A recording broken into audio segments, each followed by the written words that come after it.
Welcome to another episode of the Well Off Podcast. I'm your host, George Masri, and today I interviewed James Burton from Percy Ellis. So James started Percy Ellis with his business partner, Emery Daniels, over 10 years ago. They specialize in developing and building purpose-built rentals in the Toronto area. So they have a couple different pockets in Toronto that they work in. Really cool stuff. We discussed a lot about new ways to build that reduce the cost to the owner. And what James likes to do is actually pass on those savings to the tenants. So he's able to build these really affordable, beautiful places that are obviously not too expensive to live in, but the cool thing about it is that he talked a lot about the importance of design when it comes to this affordability, the relationship between design and the cost per square foot in these properties. And one of the things he likes to do is to basically maximize this space in the kitchen area by putting in these kitchen islands, by just being creative and really making the most of the space. So I know there's going to be tons to learn here, especially when it comes to geothermal heating, which is a big part of what he does to reduce the heating costs and the utilities. So I hope you'll enjoy. I just want to remind you that if you know anyone who would benefit from listening to this podcast, please feel free to share it. You can do so on Instagram. You can share it directly through Spotify. Tell a friend about it and make sure to leave us a review. Let us know what you think. And I'm always happy to connect with you. So if you are interested in investing in some multi-units, I do have some really cool options, really cool projects on the go in Hamilton and St. Catharines as well. So feel free to go to welloff.ca, book a call, and let's chat. Enjoy the episode. Welcome to the Well Off Podcast, where the goal is to motivate, inspire, and share success principles. I'm here with James Burton today with Percy Ellis. James started Percy Ellis with his business partner, Emery Daniels, over 10 years ago, and they specialize in developing and constructing purpose-built rentals to fill the missing middle that currently exists in the Toronto real estate market. So, James, welcome to the show. I'm happy to have you here. Thank you, Georges. Appreciate it. Happy to be here. All right. No worries. By the way, it's George. The S is silent. Okay. No worries. Should have asked everybody says before. Yeah, no, everybody says that it's just the French spelling and there is a silent S at the end. Don't ask me why, but anyway. So I like to start off by asking you a little bit about your childhood. Do you want to tell me a bit about where you grew up and maybe one or two things you remember? Sure. I grew up in mostly in Fergus, Ontario. Okay.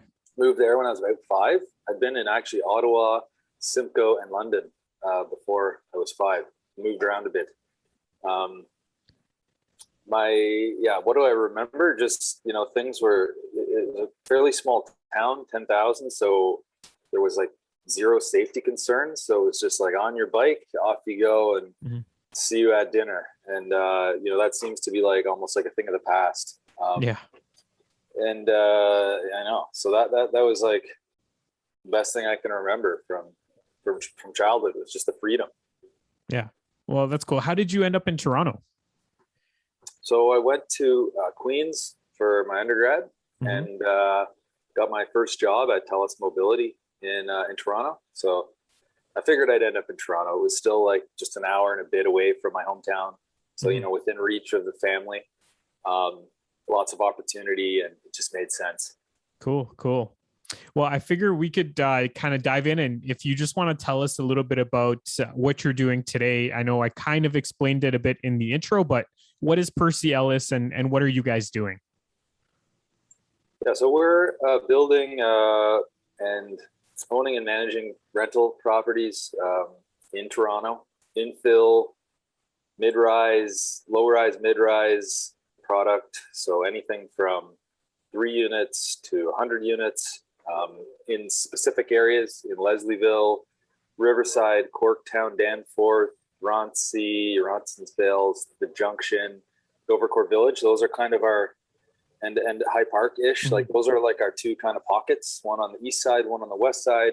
We kind of don't really do anything outside of those pockets. We just like those areas a lot. Great places to live. And we're trying to build affordable and moderately affordable rental as much as we can, kind of. and do it in a way that is respectful of the existing communities and people in the communities and people in the process. And yeah, just deliver some rental product. It's really hard to do. So Yeah. been 12 years working at it and just kind of coming into our stride and understanding how to deliver more product. Mm-hmm. So my first question is, how are you able to provide affordable rent considering what the prices are today? Like, let's say you bought a triplex in Toronto or something and you fix it up and whatnot. How do you make the numbers work by providing affordable rent and at the same time not, losing money every month on cash flow? It's affordability by design, really. So it's just really, we've, over the last 12 years in building and renting and designing, building and renting many apartments to Torontonians, we've sort of learned what works and what doesn't work.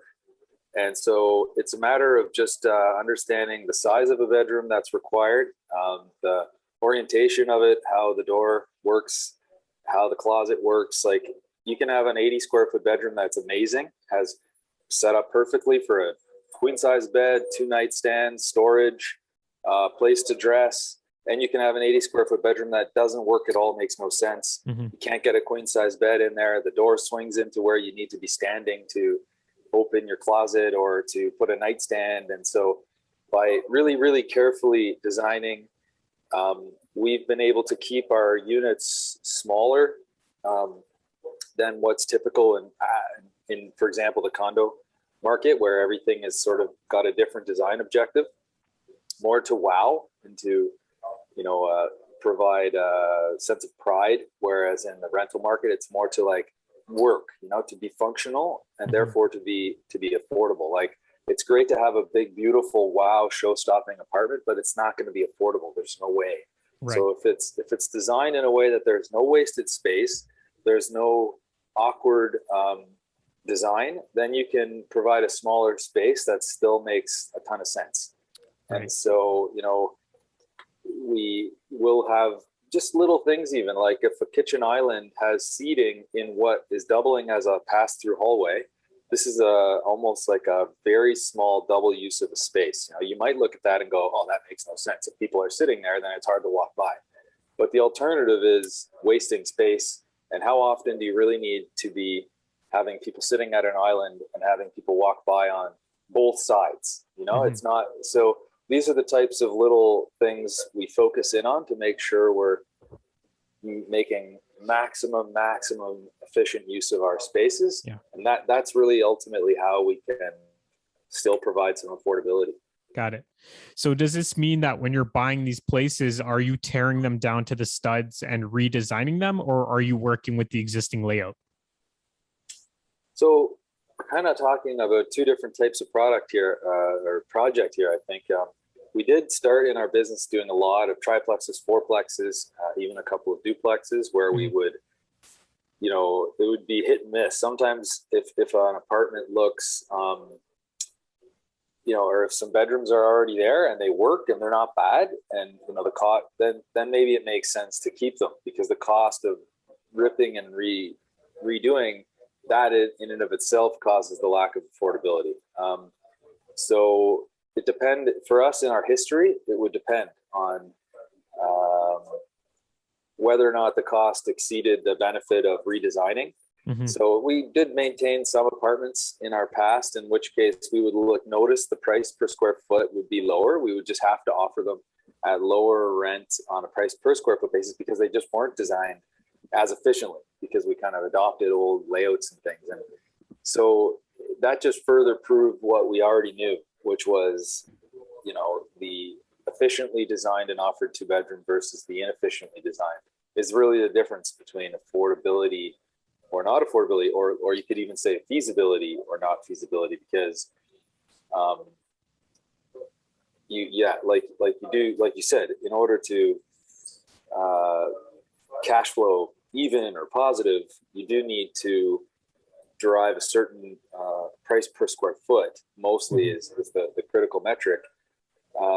And if it's too large a unit, that translates into too big a dollar amount for a lot of renters. But if it's you could still have a workable price per square foot, but the small unit is a lower dollar amount, and that's what makes it affordable for Torontonians.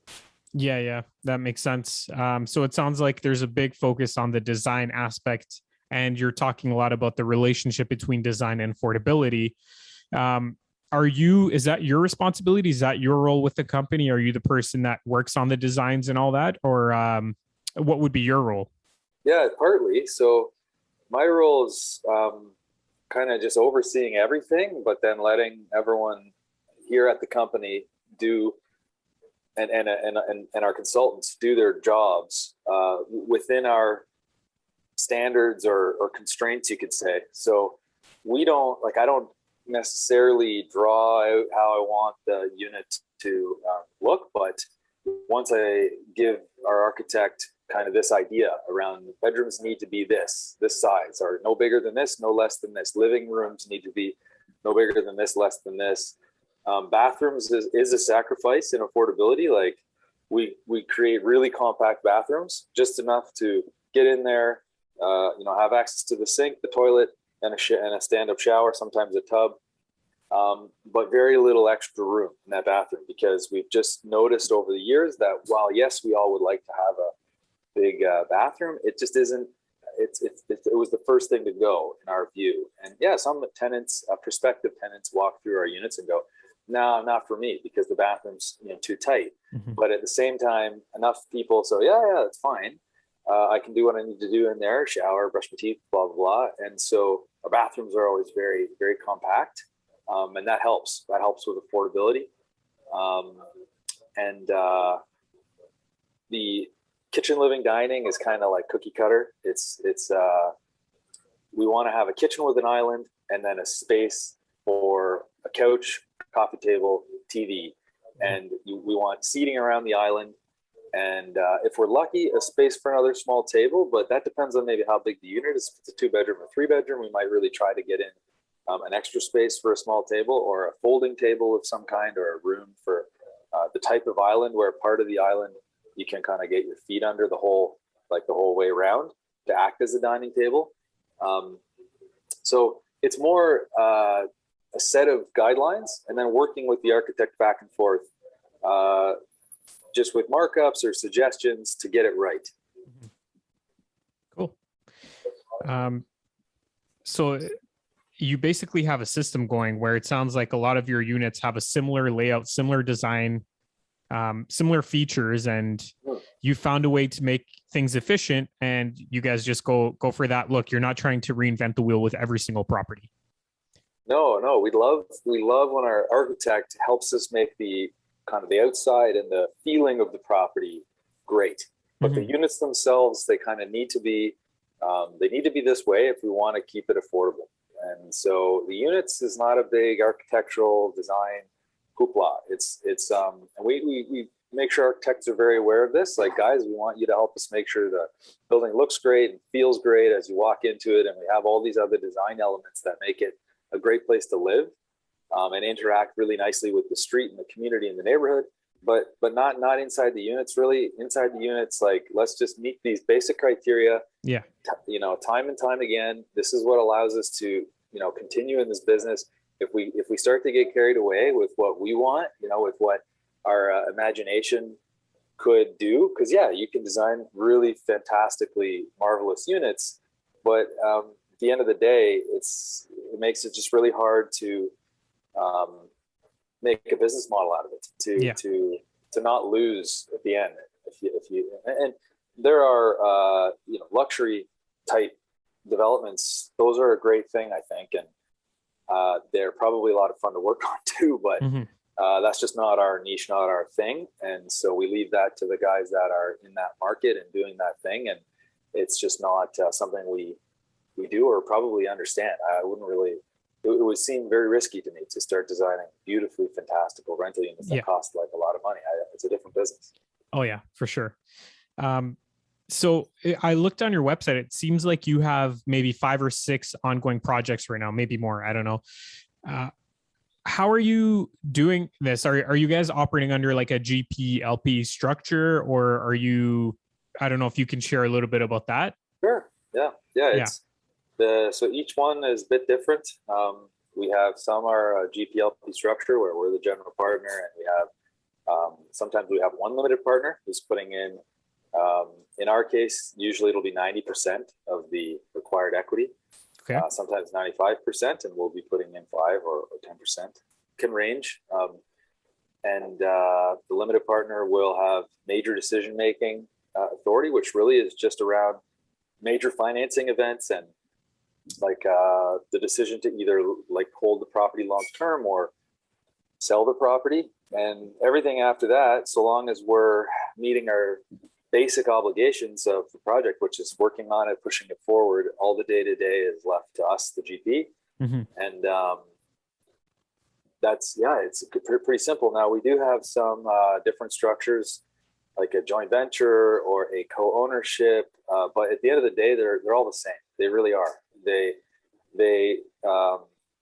I kind of look at it this way. I think people overcomplicate the whole structure thing. We usually start with a letter of intent, which outlines the business terms, which basically says who's going to do what, who's going to put in how much money, who's going to deal with overruns, who's going to deal with things when the project goals change or the scope changes, and lays out the in layman's terms, the business plan, the business idea, who does what. There might be 15 points on the letter of intent, maybe 20.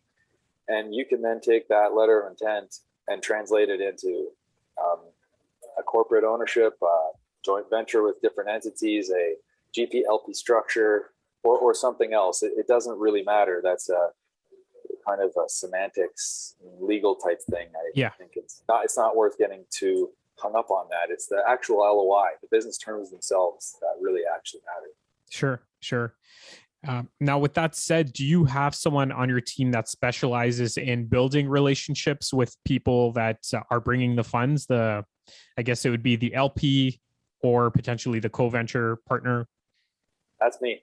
That's you. Okay. That's always been me, just because when I first started, I was just a guy swinging a hammer and had an idea to turn a few houses into multi-unit triplexes, and a few friends of mine noticed what I was doing and said, "Hey, can I get involved? And can I, if I could provide some money?"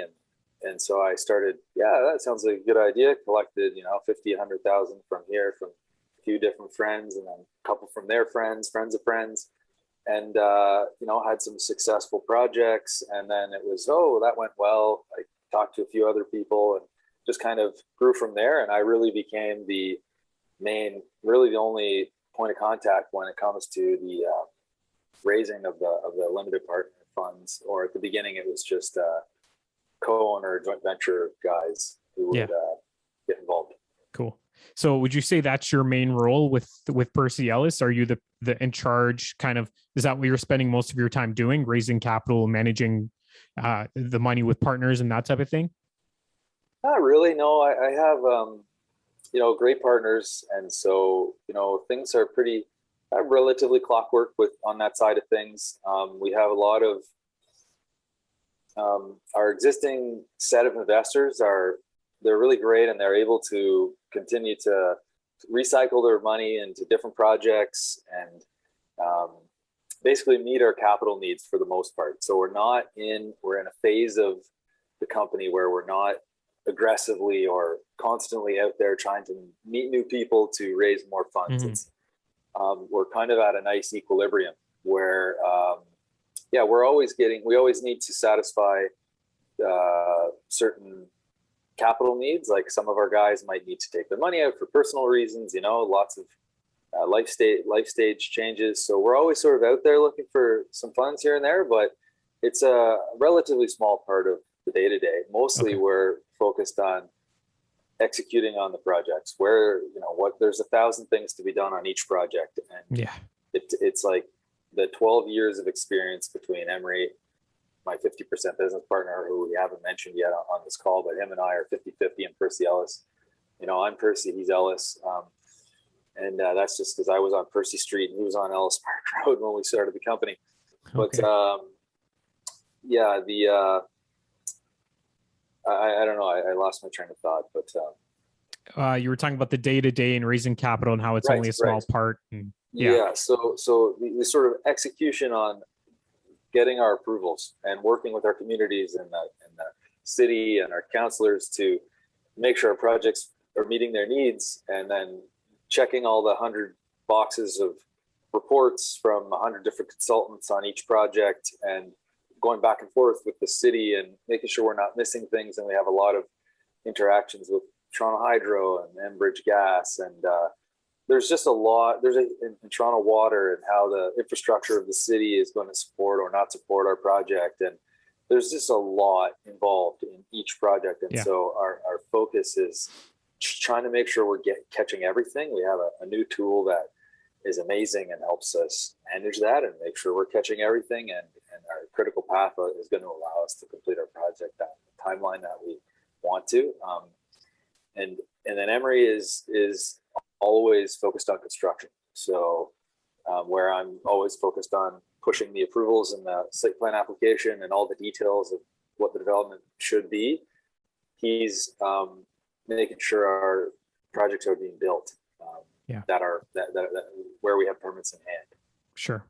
Yeah. And obviously you're working on bigger projects now. We talked a little bit about triplexes, fourplexes, but I know you have larger scale buildings that you're working on as well. With regards to those projects, are you guys separating all the utilities to each individual unit, including gas, water, and obviously hydro, which is the easiest one to do? Yes, we are.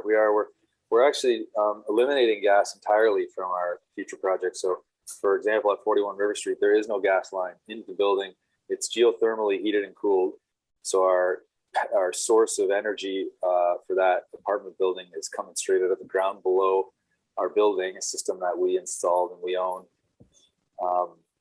And the savings is essentially being passed on to the tenant because we're not actually charging the tenants for the heating and cooling of the geothermal system. It's just their utility costs will be reduced. So they're paying for separately metered water and hydro.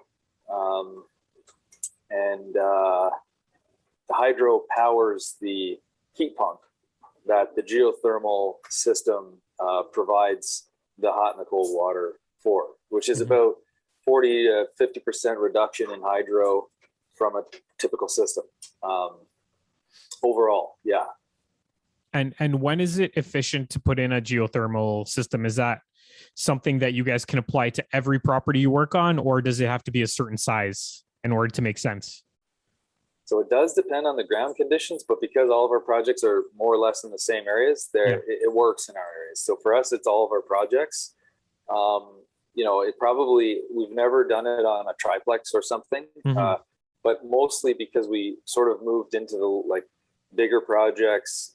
If we were to go back and do one, it might be reasonable to do now to just put one geothermal loop in the ground to, I don't know. We haven't done it. I'm not sure, but certainly with our projects, any mid-rise project in our areas, it makes sense. And we're planning all of our future projects to be geothermally heated and cooled. And, I think that the math is very complicated, difficult to ascertain exactly, but I think that it's a little bit overblown, the cost of the geothermal installation and infrastructure relative to normal systems. Normal systems have massive, huge components in the mechanical room and cooling towers and giant boilers, and they're getting very sophisticated and advanced and expensive.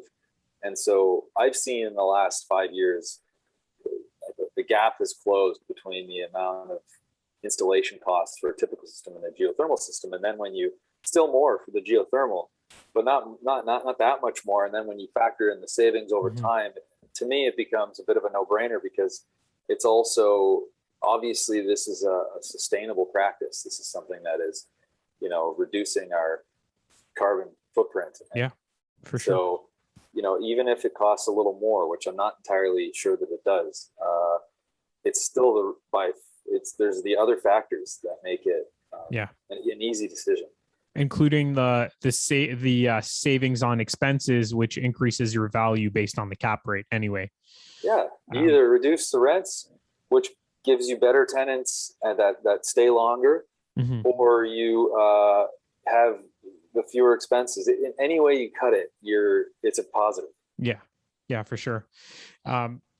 Is this a system that you can install on an occupied building where, like, say all the units are occupied, or does it have to be vacant? Is there a big disruption to the existing tenants to install the system?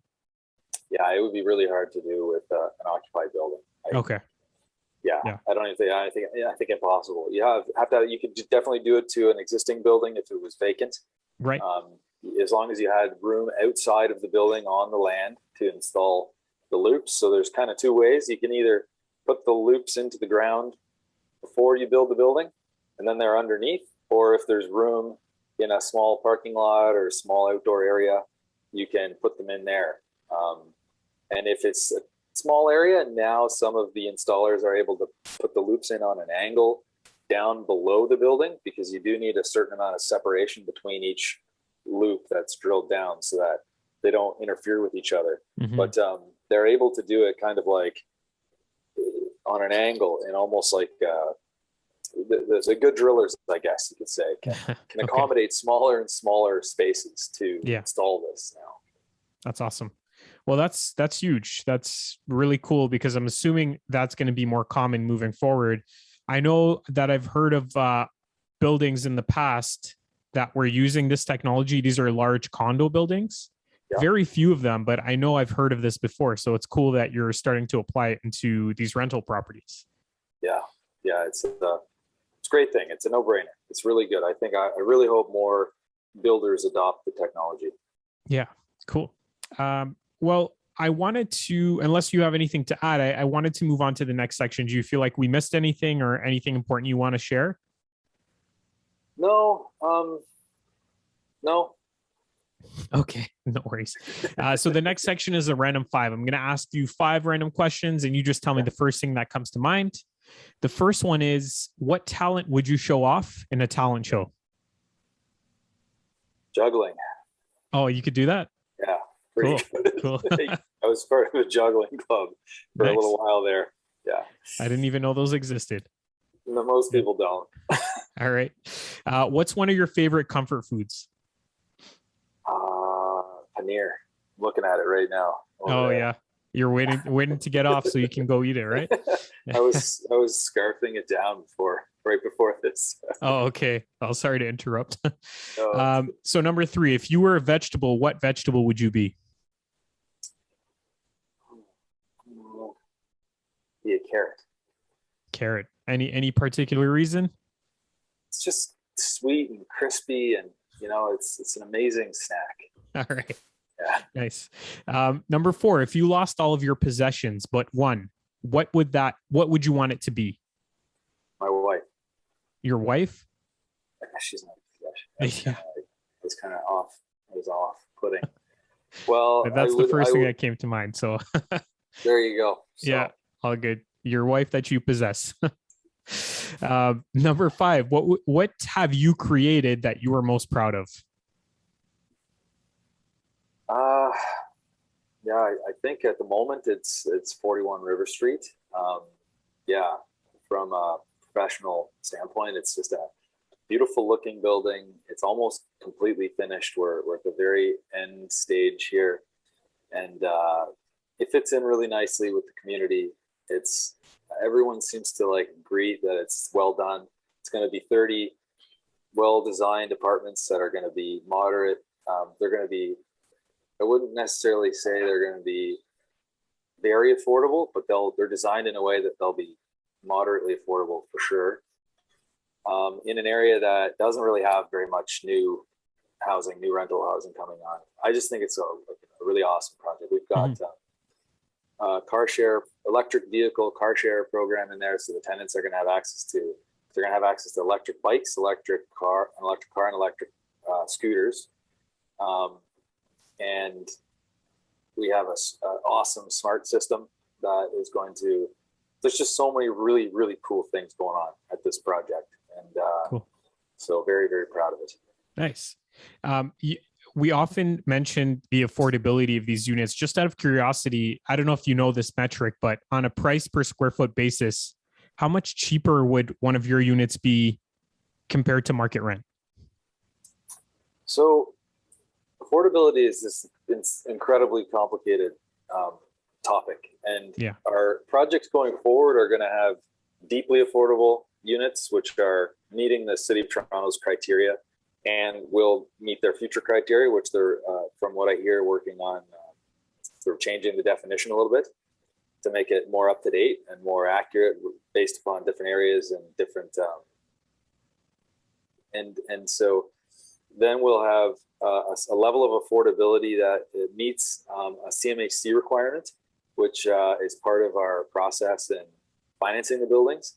Then we'll have a certain level of affordable units that are affordability by design, that are our own standard of affordability that we want to talk about more and promote as being recognized as affordable, because we know in practice they're affordable for people in the city, but they don't necessarily meet the criteria as laid out by the City of Toronto or CMHC. And then we also have a pilot program going on right now, which is to create affordable housing for local artists. We're working with an artist group. We're doing surveys and focus groups to understand what they really need when it comes to affordability. And then, is it a combined artist studio home? Is it a kitchen that converts into, anyway, we're looking, so we kind of have these 4 different avenues to create affordability. Mm-hmm. And they're each very different, and they're each meeting a different definition, and they're each going to probably satisfy affordability for a different demographic or a different type of person seeking affordability. So, so on a price, your question is, each one of those is different. The deeply affordable units, which at our scale of projects, 20, 30, 40, is difficult. We're making it a requirement for us going forward, difficult to, because it's way below market. We're talking about maybe half or something like that on a per square foot basis. So we'll have only a few of those, because they are very difficult to keep the project viable and to meet that. But we're committed to doing it because it's an important part of the spectrum of affordability. And then the CMHC definition, it can really range. You know, we might have some that might meet the definition and only be 10% below market, but then we'll have some that meet the definition and are 20 or 30% below market. And then our affordability by, and this is, I guess, we're talking on a price per square foot basis here, our affordability by design units, they're totally different. They're not going to be any different on a price per square foot basis than market. They're actually going to be the same, but on a dollar amount, they're going to be lower. So if the market for a 2-bedroom in our area is $2,500, these units will be, say, $2,000 to $2,200. Mm-hmm. On a price per square foot basis, they're going to be the same, but because they'll be designed specific to rental, not specific to condo, is it just is a different thing. Yeah. You just need this bigger foyer. You can feel great when you walk into your home because you're spending how much money on it, right? You're spending this crazy amount of $1 million or $600,000, $700,000, $800,000. You need to feel this feeling when you walk in. Whereas with the rental, you can just kind of squeak in there as long as you've got, everything you need, and it's affordable. And therefore you can live in the neighborhood that you want to live in. Live in Leslieville or Corktown, or you don't need to open the door and think, oh, that was worth $1 million. You can just open and go, that was worth $2,000 a month, or or $1,400 a month, or whatever it is. So affordability by design isn't going to have a difference on the price per square foot. It's going to be identical. Got it. And then the artist studio one, that's to be determined where it would land relative to market on a price per square foot. We're not sure. Awesome. Yeah, well, it sounds like you're doing a lot of good things, great things for the community, and it sounds like your business is successful. So I wish you continued success. Do you want to share how people can reach you and what services you provide? Sure, yeah. So people can reach me and they can reach the company on Instagram and our website and LinkedIn and Facebook. You can reach me at jburton@percyellis.com. For any questions or anything that anybody wants to discuss, always open. And if I didn't touch on things that people really wanted to hear about today, I'll ask you one question. You know your audience better than I do. So is there 1 or 2 questions you could ask me that, we think they would be really specifically interested in, that would be more practical than some of the stuff we talked about. Like maybe it's financing, or it's investment, or anything really, or how to get started, or how to take it to the next level. I think so. I've obviously interviewed a lot of people, so we've covered a lot of different things, but the things that I asked you about, we haven't really touched on with anyone else. So I think that did provide a lot of value to the people that are listening, like the geothermal heating, awesome. That type of thing. That was all great. So I think we did cover a lot of good things. And I'm sure if anyone has any specific questions, they can just reach out to you. I'll include all your information in the show notes. Awesome. I wanted to say my perspective on how to do business changed when I read the book How by Dov Seidman, which is basically the principle is it's not what you do, but how you do it. And it's a wonderful book about business. And,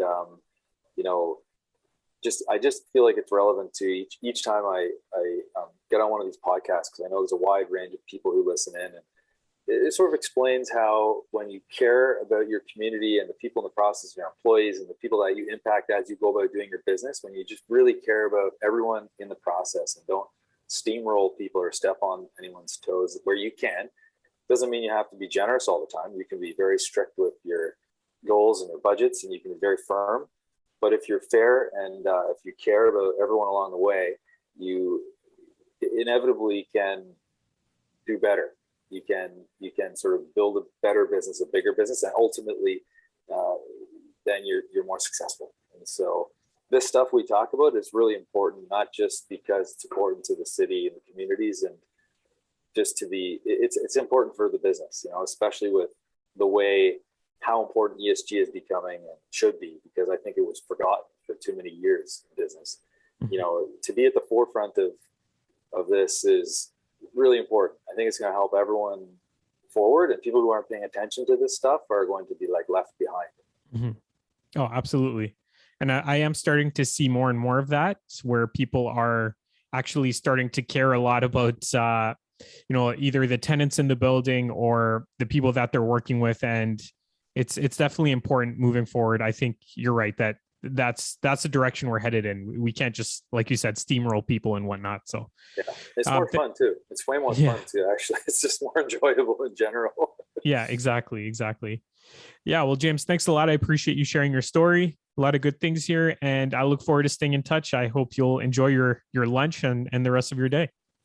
Thanks very much, George. Thanks. It was nice talking to you. Same here. Okay, cool. As always, thank you for listening. I hope you enjoyed the content. And if you did, I ask you to share this with a friend, with a family member, somebody who might benefit. And it's always appreciated if you can leave us a review, especially if you're listening to it on the Apple Podcasts app, or if you're on YouTube, give us a like, subscribe, comment, and your support is always appreciated. Thank you very much.